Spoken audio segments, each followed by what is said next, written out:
president, and the president has every right to fire anybody he wants for the thoughts they have in their head. Joining us now, former White House Press Secretary Sean Spicer, The Hill's Joe Concha, former president of the National Correspondents Association, Fox News chief national correspondent Ed Henry. Let's start with you, Sean Spicer.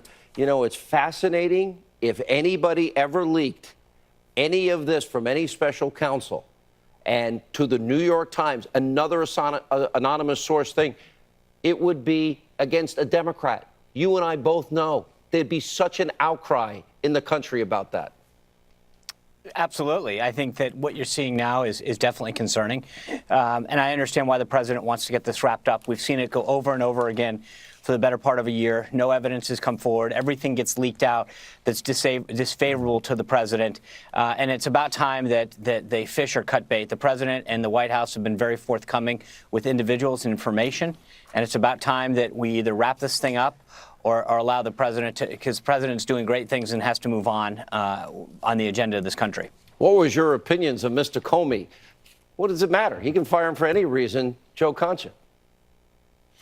Well, I think we see, Sean, with the behavior of James Comey on the book tour in terms of getting personal about the president. If you look at Brennan's Twitter account and just scroll down it, you see a highly partisan, vitriolic person on there. And it's hard to believe that when he was running the CIA, that he actually was able to separate all those feelings and do his job without that sort of partisan thinking. And obviously Clapper, who's now a CNN contributor, same thing. So I think this is very disturbing that you have all of these top officials engaging in partisan behavior. And as for the leaks, I mean, we keep hearing that Mueller is running a straightforward, clean investigation. Then how did that get into the pages of the New York Times exactly? I'd love to know. Yeah. When you appoint Andrew Weissman, who withheld exculpatory evidence twice, was overturned 9-0 in the Supreme Court, put 4 Merrill executives in jail for a year, overturned by the Fifth Circuit, and put tens of thousands of Anderson accounting workers out of work and blow everything and get appointed by Mueller, it ought to tell you everything you need to know.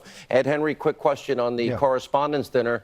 Why would President Trump ever go, I think he's right, I think this whole thing is dead, goodbye, it's buried now? I used to think he might go next year ahead of his reelection battle, try to have an olive branch, but I think you're right now that he will never go. That was destroyed on Saturday night. Sarah Sanders was treated horribly. The Correspondents Association invited her basically into our home for dinner, and she was personally, viciously attacked.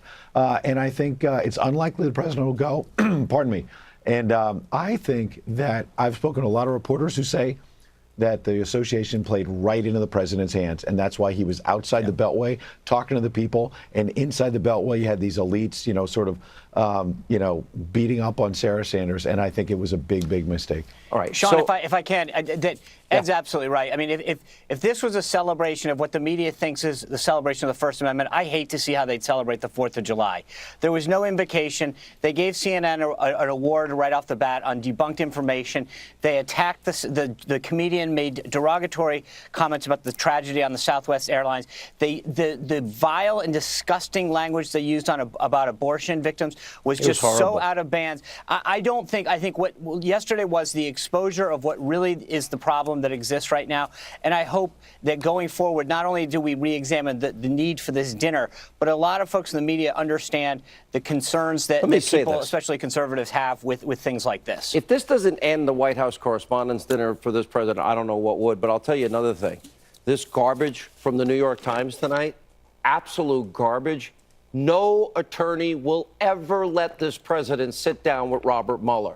Now it's going to go on for a year. It's all executive privilege. And Mueller drove this as I predicted he would when he hired his hit team of partisans, Joe. Well, I think that sums it up, Sean, in terms of Mueller, in terms of, again, all these top officials now being exposed, especially James Clapper, being shown to have lied about leaking information to the media. And I think he has some answers has to answer some questions on Capitol Hill about this. Peter King mentioned on this network earlier that that may very well happen. What's in your mind, Ed Henry? This is not going to hold the smell test. I think it's unlikely the president will ever sit down. You're right. There was a time that I thought he would, but this list of questions suggests they're still pursuing collusion, even though there's no evidence. And collusion's not a crime. And dozens of questions it's unlikely he'll ever sit down. Ever. All right, guys, good to see you. When we come back, Daniel Hoffman, Sebastian Gorka break down the massive developments tonight concerning the information on Iran and the history in the making with North Korea. Straight